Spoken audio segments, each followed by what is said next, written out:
Olá pessoal, tudo bem? Essa é a quarta e última videoaula referente à aula 1 e nessa videoaula nós vamos resolver alguns exercícios envolvendo a noção de vetor gradiente e derivado direcional para ajudar a fixar as ideias que foram discutidas anteriormente nas aulas anteriores, tá? Eu vou começar aqui colocando um exemplo de uma função que é uma função de duas variáveis, né? Então vou escrever ela aqui, né? Já vi que tem um erro aqui na minha digitação. Isso aqui é para ser uma função de x e y, né? Não só uma função de x. Deixa eu consertar aqui. Então imagina uma função dada por essa expressão, tá? Antes de fazer qualquer coisa, antes de tentar calcular a derivada e coisas assim, eu quero dar uma olhada como que é a superfície representada por essa função. Eu vou desenhar essa superfície aqui lá no GeoGebra, só para a gente ter uma noção de como que é o formato dela, né? Então vamos lá.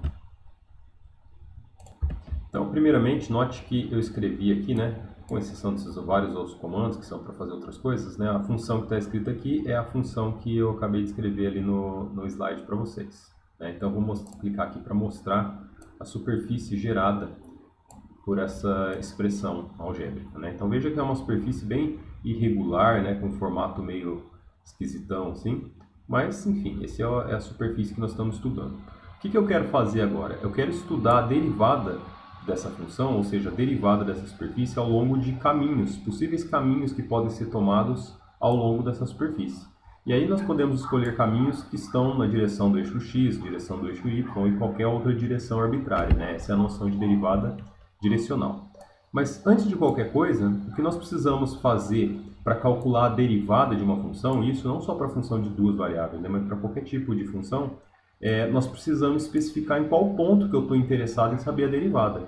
Então, eu preciso pegar um ponto do domínio dessa função, que vai ser o ponto onde a gente vai analisar. Esse ponto eu vou representar aqui por esse ponto aqui do plano que eu estou chamando de P. Tá? Então, vou colocar aqui, ó, que tem um ponto, esse é o ponto P. Ó, veja que eu posso mudar ele de lugar à vontade, né? O ponto P, ele é um ponto do plano.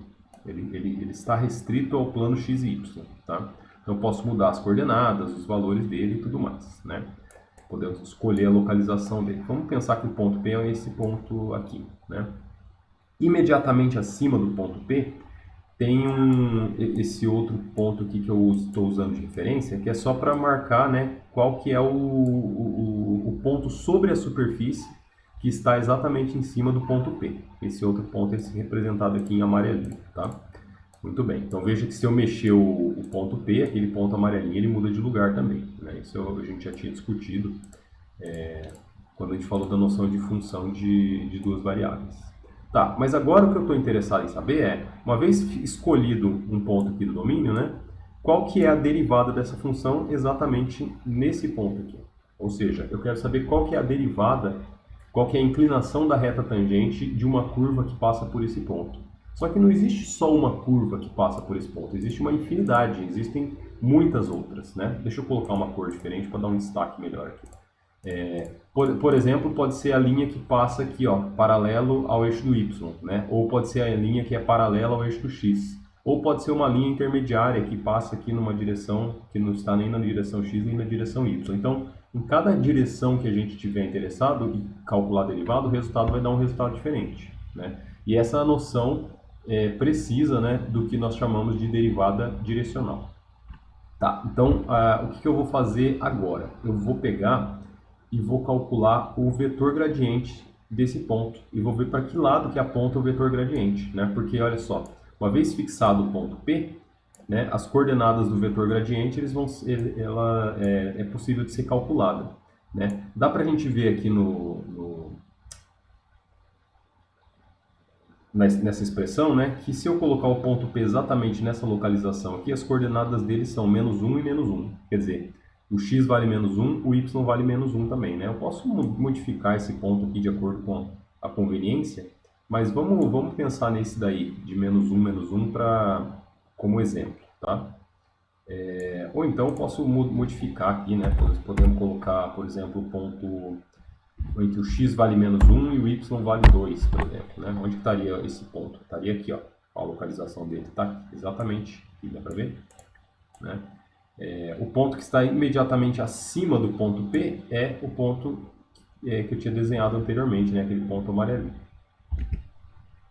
Aí, consertando aqui só. Bom, enfim, então está aí o ponto P escolhido, né? E aquele ponto que está imediatamente acima dele. Eu quero calcular a derivada dessa função exatamente nesse ponto aqui, tá? Ou melhor, eu quero calcular o vetor gradiente, as coordenadas do vetor gradiente dessa função. Lembra que o vetor gradiente ele indica a direção de maior crescimento da função, né? Então, se a gente calcular o vetor gradiente, ele vai indicar para a gente qual direção a gente precisa caminhar de tal maneira a ter o maior crescimento possível. Então, imagina a seguinte situação, ó, se a gente estivesse sentado aqui em cima desse ponto, aí você decide sair caminhando sobre essa superfície, mas você quer caminhar de tal maneira que você suba a maior ladeira possível, né? Você quer fazer um exercício aí de... um exercício físico, né, que é fazer algum esforço físico e você decide andar na direção que exige mais esforço, né?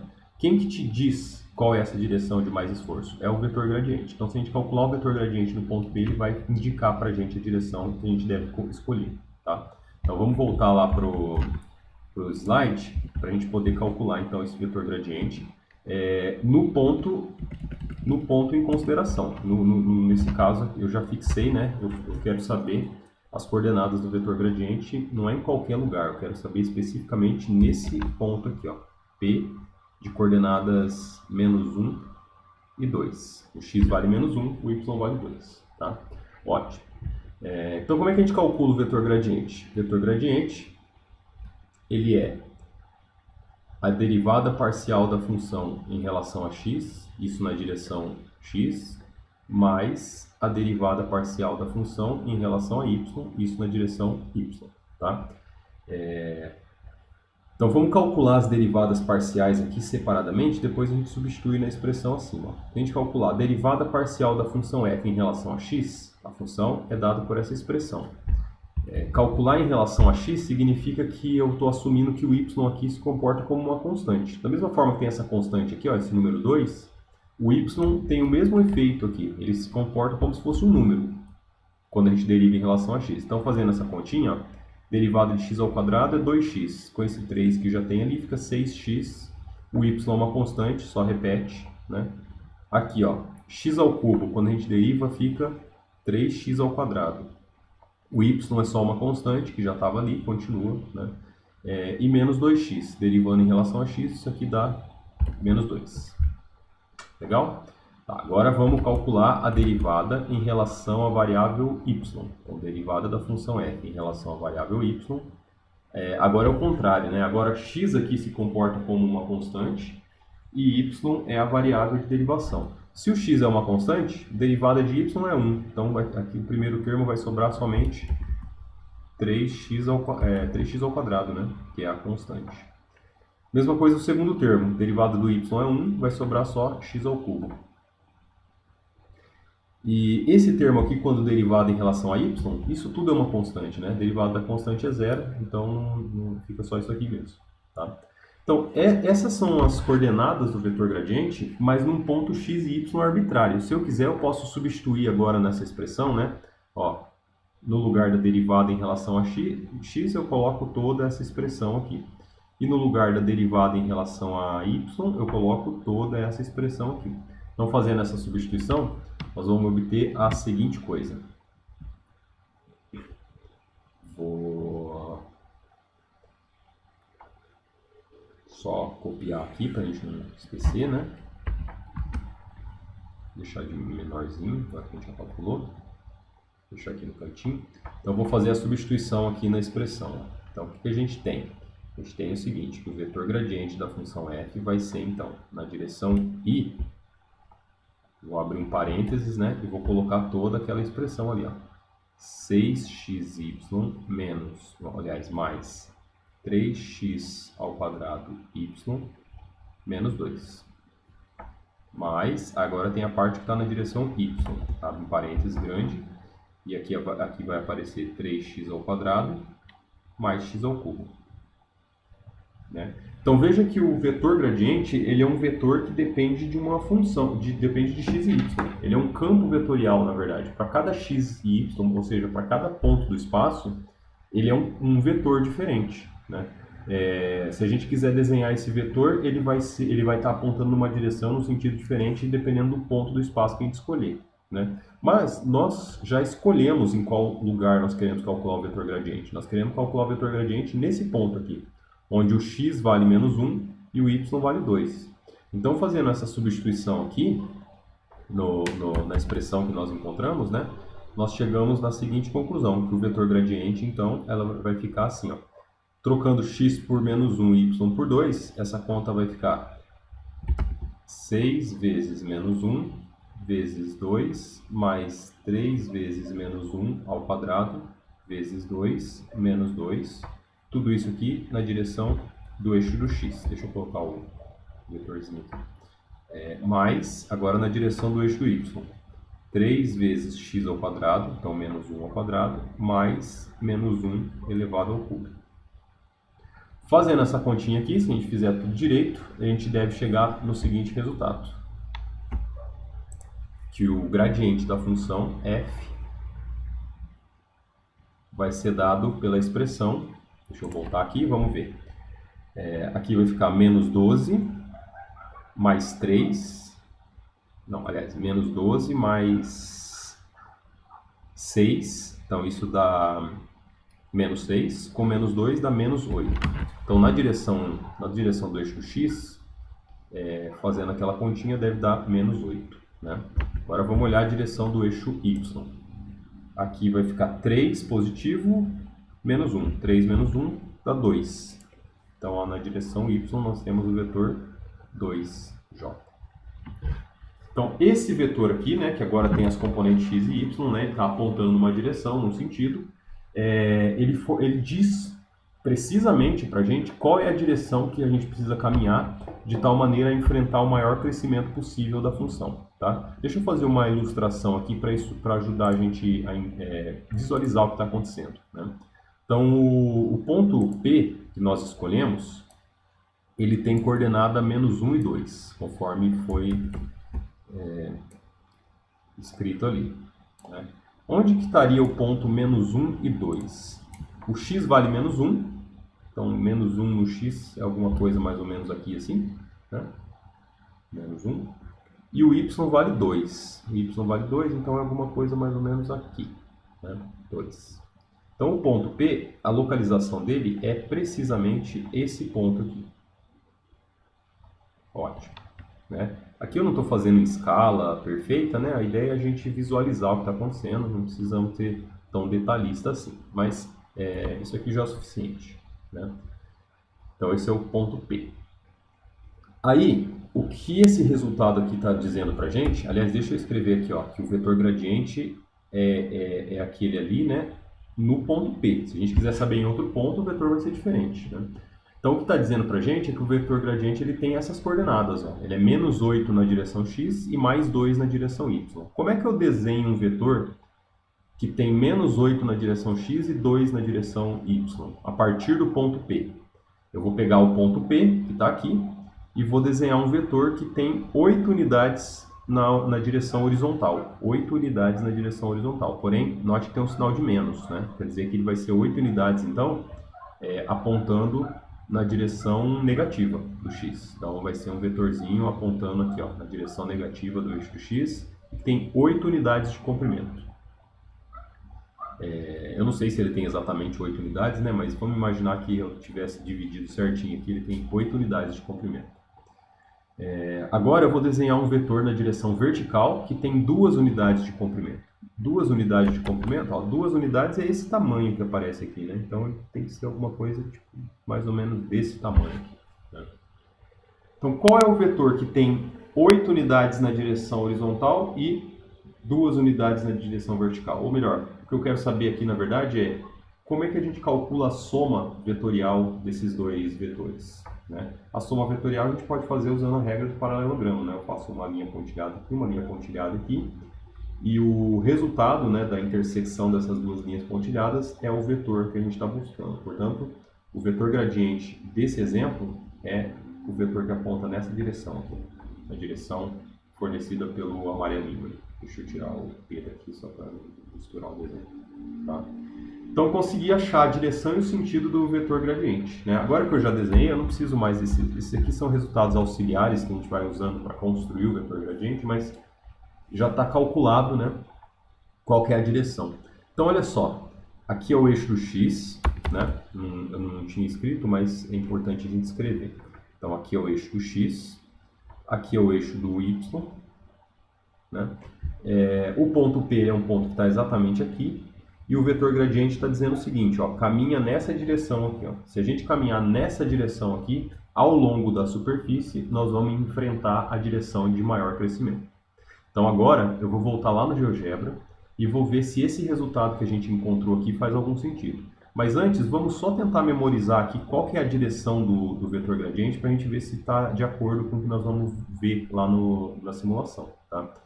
Veja que o vetor gradiente ele é um vetor aqui que está no segundo quadrante, ou seja, ele é um vetor que está aqui na parte onde o x é negativo, mas o y é positivo. Né? Ele aponta como se estivesse tentando fugir do eixo do x no sentido contrário do eixo do x, né? E levemente inclinado para cima. Estou falando isso assim, isso é uma visualização assim, um pouco subjetiva, mas só para a gente, quando a gente olhar lá no GeoGebra, para a gente conseguir identificar que ele tem esse comportamento aqui. Legal? Agora vamos voltar lá no GeoGebra. Ótimo, olha só.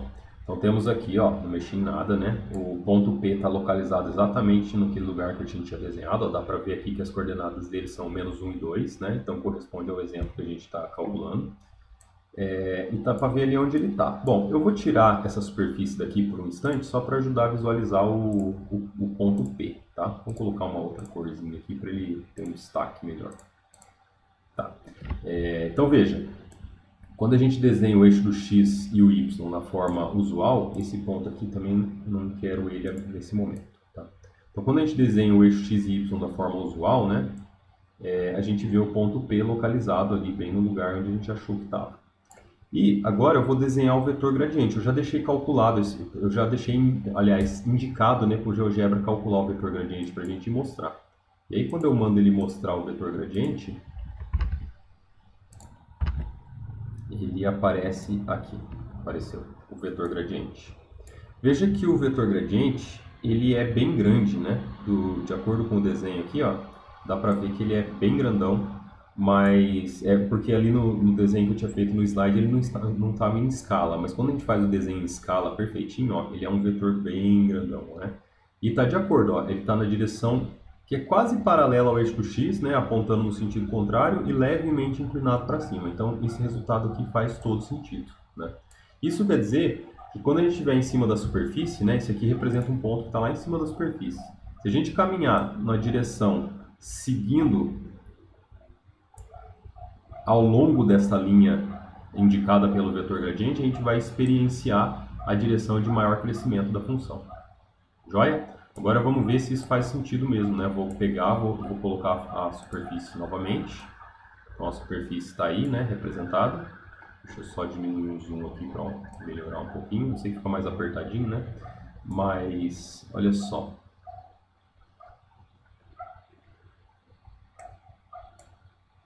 Vamos pegar o ponto Z, que está aqui no desenho. Para mostrar o rastro dele. Pronto. Agora eu vou fazer esse ponto caminhar em cima da superfície. E quando a gente faz ele caminhar em cima da superfície, o que a gente obtém é esse resultado. Esse caminho aqui. Tá? Então olha só. Eu acho que dá para perceber que se a gente estivesse exatamente em cima desse ponto, a direção onde a função tem o maior crescimento possível é essa direção aqui, ó. Essa direção indicada por essa linha tracejada. Né? A parte mais difícil que tem de subir é subir nessa direção. Se eu quisesse subir em qualquer outra direção que não fosse essa, seria muito mais tranquilo. Né? Então, de fato, caminhar na direção do vetor gradiente indica o sentido em que a função ela cresce o mais rápido possível.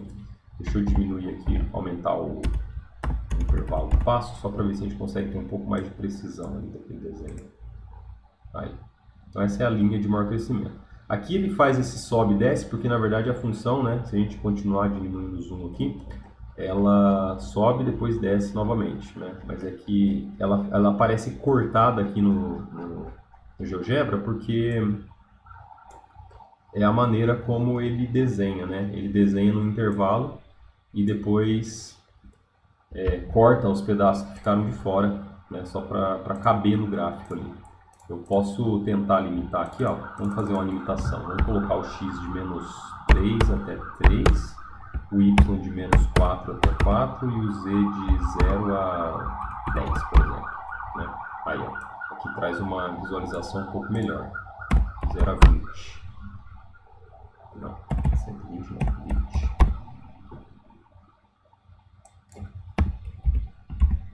Ah, ótimo. Então essa é a mesma superfície, tá? Não mudei nada. A única coisa que eu mudei foi as escalas dos eixos x e y. Isso aqui eu acho que ajuda bem melhor, bem mais na visualização, ó. O ponto P continua na mesma localização, ó, mesmas coordenadas, tá? -1 e 2. A direção do vetor gradiente é a mesma direção, ó, o vetor em branco ali, apontando na mesma direção. Só que agora vai ficar mais evidente quando a gente caminhar aqui ao longo da superfície que a direção de maior crescimento é essa direção indicada por esse desenho aqui, ó, que é a parte mais íngreme da função, mais difícil de subir, né? Fazer por outro ângulo. Legal? Então esse é o resultado que eu queria mostrar para vocês, né? Já também para a gente aprender a calcular o vetor gradiente e achar a direção de maior crescimento. Só falta uma coisa aqui para a gente calcular para finalizar esse exemplo, que é, eu já sei que essa direção aqui é a direção que a função cresce mais rápido, mas eu não sei dizer ainda qual é a inclinação da reta tangente de fato. Qual é a inclinação da reta tangente ao longo dessa curva que sobe rápido aí. No ponto em questão, claro, né? Porque se eu calcular a inclinação da reta tangente aqui, vai dar uma inclinação. E qual é esse número? Qual é o valor dessa inclinação, precisamente? A gente pode calcular isso, né? Para isso eu vou voltar aqui para o slide. E isso pode ser calculado de uma maneira muito simples. A gente precisa lembrar que a derivada direcional é o que mede a inclinação de fato, né? E a derivada direcional a gente escreve como sendo o vetor gradiente, produto escalar, com um vetor que diz qual é a direção que a gente está calculando, né? Mas o produto escalar de dois vetores a gente sempre pode escrever assim, ó, o módulo do primeiro vetor vezes o módulo do segundo vetor vezes o cosseno do ângulo entre eles. Lembre-se que eu estou calculando a derivada ao longo do vetor gradiente, tá? Esse vetorzinho que aparece aqui, que fornece a direção, ele tem sempre tamanho unitário. Por definição, ele tem que ter tamanho 1, né? Então esse termo aqui da conta sempre vai ser 1. E se eu estou pensando que eu estou calculando ao longo do vetor gradiente, qual que é o ângulo que se forma, né, entre a direção do gradiente e ela mesma? O ângulo aqui nesse caso é 0. Se o ângulo é 0, quanto que é o cosseno de 0? Isso aqui é igual a 1. Portanto, dessa conta aqui, a única coisa que sobra para a gente calcular é o módulo do vetor gradiente. Se a gente calcular o módulo do vetor gradiente, isso aqui, por sua vez, vai ser o valor da derivada direcional no ponto em consideração, que no nosso caso é o ponto P, tá? O vetor gradiente é conhecido, é essa expressão aqui. Portanto, a conta que a gente precisa fazer é uma conta muito simples, né? Calcular o módulo do vetor. É a raiz quadrada da primeira componente do vetor ao quadrado, mais a segunda componente do vetor também ao quadrado, né? Quanto dá essa continha aqui? 8 ao quadrado, 64. 2 ao quadrado é 4. 64, 64, 68. Portanto, a conclusão que a gente tira aqui, a derivada vai ser a raiz quadrada de 68. Posso deixar assim, posso calcular na forma decimal. Se alguém quiser saber na forma decimal quanto que dá esse resultado aí, é só colocar lá, né, na calculadora e vocês vão chegar no resultado que eu acho que é próximo de 8. Vai dar 8,24 aproximadamente. Mas é isso. Esse é o que eu queria mostrar para vocês. Na sequência, o que nós vamos fazer, agora na aula 2, né, aqui já a gente encerra a aula 1, nós vamos falar sobre campos vetoriais agora. Na verdade, a gente já falou sobre campos vetoriais aqui, mas sem dar esse nome, né? O vetor gradiente, ele é um exemplo de um campo vetorial. Quer ver? Se a gente lembrar aqui, ó, que eu tinha calculado anteriormente o vetor gradiente, deixa eu voltar aqui, vou achar a expressão aqui, ó. Eu calculei o vetor gradiente em função de x e y inicialmente, né? E a expressão obtida foi esta. Então esse é o vetor gradiente aqui em função de x e y. Para cada valor de x e y, ou seja, para cada ponto do espaço, isso aqui vai dar um vetor diferente, né? Na prática, como não, né? É exatamente isso, na verdade. A gente desenhar aqui o plano, né? X e y, onde aqui está o eixo do x e aqui está o eixo do y, e aí a gente decide calcular o vetor gradiente em diferentes lugares aqui, né? Por exemplo, nesse ponto, nesse ponto, nesse ponto, nesse, né? Nesse aqui, né? Em cada ponto que a gente calcular o vetor gradiente, ele vai dar um vetor diferente. Então, o que significa é que existe um vetor associado a cada ponto do espaço, né? Por exemplo, nós calculamos o vetor associado a esse ponto aqui, que era o ponto menos 1 e 2. Essa foi a continha que a gente fez lá no exemplo, né? E deu um vetor mais ou menos parecido com esse, né? Nós poderíamos calcular o vetor em qualquer outro ponto que a gente quisesse. Por exemplo, aqui, ó, faz de conta que dá um vetor apontando nessa direção, aqui um vetor apontando nessa direção, né? Enfim, nessa. Aqui eu estou inventando, né? Eu não sei como seria o vetor gradiente para esse campo aqui em particular, né? Mas o importante é que cada ponto teria um vetor apontando numa direção e no sentido e com um tamanho também, né? Como que a gente pode tentar visualizar a direção desses vetores todos aqui no plano? Para a gente poder visualizar a direção desses vetores todos, a gente pode voltar lá no GeoGebra e olhar para a superfície. A superfície, ela diz para a gente como que é a cara do vetor gradiente. Porque olha só, o que eu preciso fazer?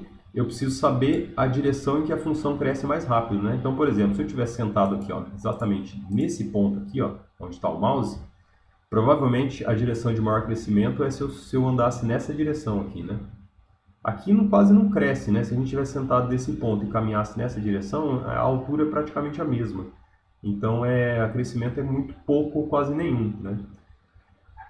Enquanto que se eu caminhasse nesta direção aqui, o crescimento é o maior possível. Então, com certeza, o vetor gradiente nesse ponto aqui no espaço, ele é um vetor apontando na direção que a gente precisaria subir para ter um maior crescimento. E veja que essa função aqui ela é toda irregular. Então, em lugares diferentes, o vetor gradiente vai apontar em lugares para direções diferentes, né? Por exemplo, nesse outro ponto aqui, ó, bem aqui no cantinho, provavelmente o vetor gradiente ia mandar a gente caminhar nessa direção, né, para ter o maior crescimento possível. Então, o vetor gradiente é um vetor que aponta para a direita aqui, né, e assim por diante.